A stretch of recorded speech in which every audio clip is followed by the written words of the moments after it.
Hoy en Memorias de Pez vamos a hacer un ejercicio de ciencia ficción.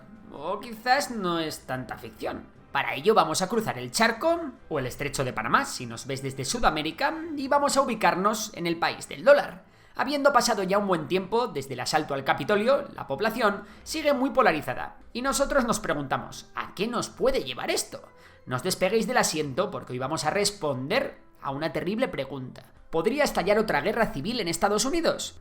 Vamos a hacer un breve recordatorio de lo que fue la última y única guerra civil de Estados Unidos. Para quien no se acuerde, este conflicto enfrentó a los Estados Unidos del Norte, la Unión, frente a los Estados del Sur, que se separaron del resto para formar los Estados Confederados. Las causas principales de la guerra fueron las diferencias de dos modelos económicos, claramente resaltadas en la esclavitud y en los derechos de cada estado. Como muchos sabéis, la elección de Lincoln como presidente en el 1860 fue una de las razones principales para que los confederados se lanzasen al ataque. El resultado de todo este lío fue la victoria de la Unión, que contaba realmente con la fuerza industrial y demográfica del país. Todo terminó con la perseveración de la Unión y el fin de la esclavitud en los Estados Unidos. Esta guerra dejó profundas cicatrices en la nación, que aún podemos ver a día de hoy, y que incluso siguen trazadas en el mapa de Estados Unidos. Pero bueno, en el presente ya no hay esclavos y las diferencias entre el sur y el norte del país se han reducido mucho. Entonces, ¿qué está pasando para que se nos haya ocurrido hacer este vídeo? Pues lo cierto es que el tío Sam no está atravesando su mejor momento. De hecho, podemos decir que está pasando por uno de sus peores momentos, siempre teniendo en cuenta que hablamos de la gran potencia mundial, claro. Y es que a pesar de que haya muchísimas empresas que suben como la espuma, de que un único estado tenga el quinto PIB más alto del planeta y de que el SP500 brille por sí solo, los indicadores económicos no son lo único que nos habla del futuro de un país o de cómo vive la gente allí. Y aunque muchos lo penséis, no.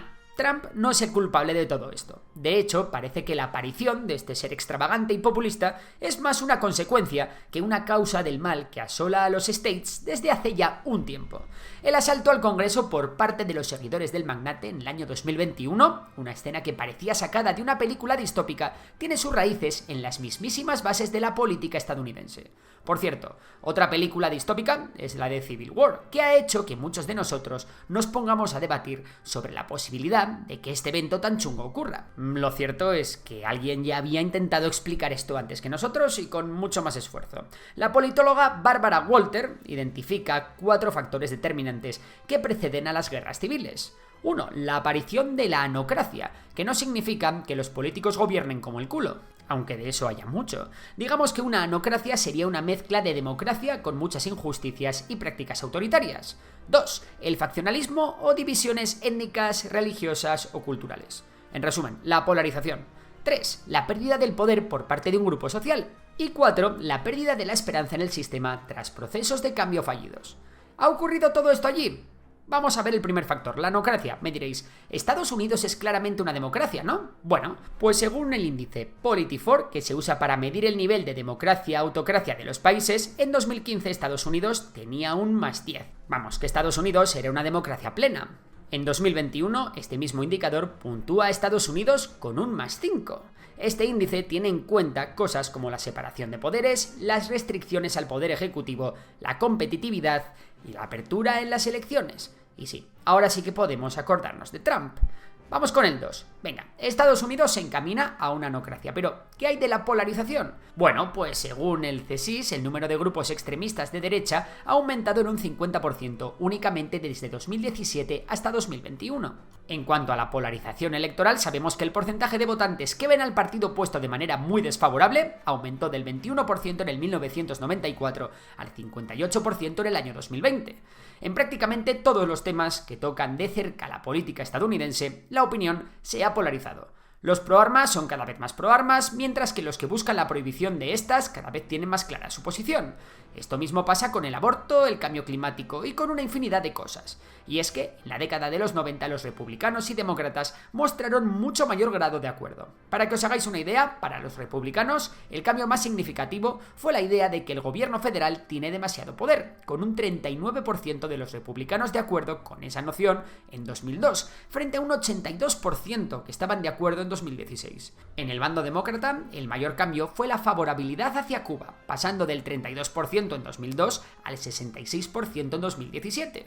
En resumen, que la tensión entre los dos bloques principales del país, los demócratas y los republicanos, ha crecido mucho. Por cierto, en esto de la polarización también ha tenido mucho que ver el tema de las redes sociales. Por supuesto, esta no es nuestra opinión de cuñados. Hay numerosos estudios que confirman que esto es así. Os recomendamos veros el vídeo del canal de divulgación Kurgesat, que trata precisamente sobre este tema. Os lo dejamos en la descripción. 3. ¿Qué grupo social ha perdido poder? Bueno, pues esta respuesta es clave. Los hombres blancos, principalmente los trabajadores de la industria. Este grupo social fue el que le dio a Trump la victoria en el año 2016, los hombres del cinturón del óxido americano, un área que destaca por un empobrecimiento postindustrial que ha dejado a muchas familias blancas mucho peor que hace unas décadas. La llegada del feminismo, que ha hecho que estos hombres también pierdan privilegios, ha hecho que esta facción acumule un resentimiento creciente, aupando a figuras como Trump con las que se sienten más identificados.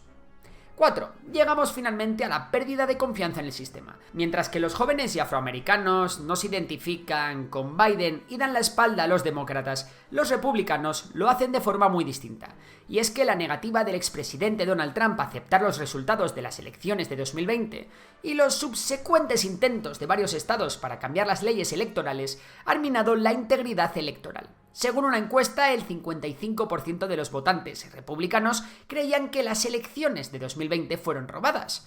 Por otra parte, es especialmente notoria la desconfianza de los republicanos en el gobierno federal. Por esto hemos podido ver rifirrafes intensos hace no mucho con el tema de la inmigración en Texas, por ejemplo, entre el gobernador y Washington. Tenéis un vídeo en el canal hablando de ello.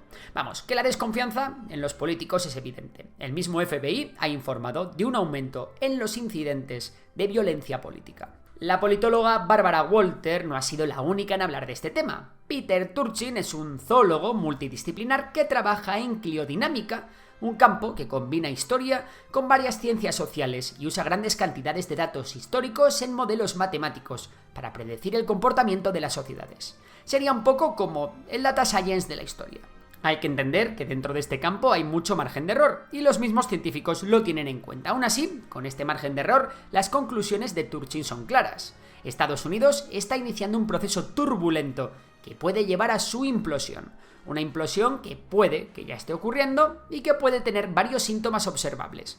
Para Turchin, la inminente crisis de los Estados Unidos, y cualquier crisis siguiendo su modelo, se debe a dos factores principales: la pauperización del pueblo, es decir, su empobrecimiento y el deterioro de sus condiciones de vida, y la sobreproducción de élites, cuando hay demasiadas personas compitiendo por un número limitado de posiciones de poder.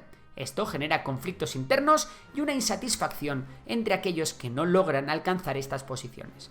Pero bueno, que estos dos factores se resumen muy claramente en una única palabra: desigualdad. Y es que Estados Unidos tiene un coeficiente de Gini que mide la desigualdad altísimo para ser un país desarrollado. La deuda promedio de las tarjetas de crédito por hogar era de $6.270 en 2021, según datos de la Reserva Federal, y en 2020 más de 500.000 de personas estaban sin hogar. La crisis del fentanilo se ha cebado con los más desfavorecidos y, como os hemos comentado, y como hemos dicho, la percepción de la clase trabajadora del cinturón de óxido es que ha perdido mucha calidad de vida. La esperanza de vida de Estados Unidos es preocupantemente baja para un país desarrollado, y más preocupante aún para la que se supone como la principal potencia del bloque occidental de las democracias. Una cosa aún peor, la esperanza de vida no sube, ha bajado varios puntos en los últimos años debido a su deficiente sistema sanitario, las drogas, los homicidios y la gestión del COVID. Vamos, que en el país de la libertad eres libre si te toca nacer en un pequeño porcentaje de la población. Sin embargo, las élites han crecido, mientras que el número de multimillonarios no ha dejado de aumentar en las últimas décadas. Hay una enorme cantidad de universitarios luchando por encontrar la puerta a ese ansiado ascensor económico. La saturación de profesionales altamente cualificados ha llevado a una mayor competencia por puestos de trabajo de alto nivel. El número de personas con títulos avanzados, es decir, másters y doctorados, se ha triplicado desde 1970, llegando a más de 21 millones en el año 2020. Y después de esta catarata de datos, resumimos todas las causas que podrían llevar al inicio de un conflicto en Estados Unidos. 1. El empobrecimiento del pueblo. Las clases medias han bajado, mucha gente conoce una vida mejor anterior y la desigualdad está en su pico máximo. 2. La sobreproducción de las élites, es decir, la aparición de clases formadas que no tienen acceso al marco económico para el que se han formado. Mientras tanto, los más ricos ganan más que nunca. 3. El empeoramiento de la calidad democrática. Nombramientos judiciales controvertidos, lawfare y obstrucción del Ejecutivo. 4. Polarización política, racial y religiosa, acelerada por el mal uso de las redes sociales. 5. Pérdida de poder de la clase blanca trabajadora, que muchos políticos populistas han utilizado para culpabilizar al inmigrante. 6. Desconfianza en el sistema. La falta de interés en la política, las fake news que demonizan al gobierno federal, la corrupción y los fraudes políticos. 7. La violencia estructural y la falta de seguridad. Y es que el Estado está fallando al garantizar derechos básicos. La esperanza de vida disminuye, la falta de vivienda es alarmante y la crisis del fentanilo deja cientos de miles de muertos al año. 8. Falta de cohesión nacional. Y es que aunque sea poco creíble, hay personas que empiezan a plantearse que sus estados pertenezcan a los Estados Unidos. Y por último está la tenencia de armas. Y es que la proliferación de las armas de fuego está llevando a la aparición de milicias espontáneas con un marcado carácter político. Por cierto, muchos de los antiguos estados confederados a día de hoy, en su mayoría, votaron a Trump, y los de la Unión a Biden, eso sí. A pesar de esto, el eje norte-sur no está tan claro como en el pasado. Resulta que el mapa político ha cambiado mucho. El voto demócrata ha permeado en estados del sur, que antiguamente se confederaron, como Florida, Georgia o Virginia. También han aumentado mucho en Nevada, Colorado y Arizona, fruto del aumento de la inmigración y del desarrollo universitario. Por otra parte, el cinturón de óxido, que está formado por estados que fueron de la Unión, a día de hoy tiene una gran cantidad de voto republicano. Así que, si tuviéramos que hacer un mapa de los dos bandos de esta hipotética guerra civil, haciendo una analogía con los bloques demócrata-republicano, más que una guerra norte-sur, sería una guerra costa-interior, o grandes ciudades contra áreas rurales. A pesar de todo lo que os hemos contado, deseamos de todo corazón que Peter Turchin falle en su análisis y que en Estados Unidos se relajen un poquito las cosas. Como dijo Viggo Mortensen, nuestro querido Aragorn, no hace tanto, Estados Unidos vive el peor momento de tensión desde la guerra civil. Y esto tiene que parar. Al rey de Gondor hay que hacerle caso. Y ahora la pregunta es para ti. ¿Crees que habrá una guerra civil en Estados Unidos? Venga, si te ha gustado el vídeo, dale like, un poquito de amor y nos vemos en próximos episodios. Por lo demás, un saludo.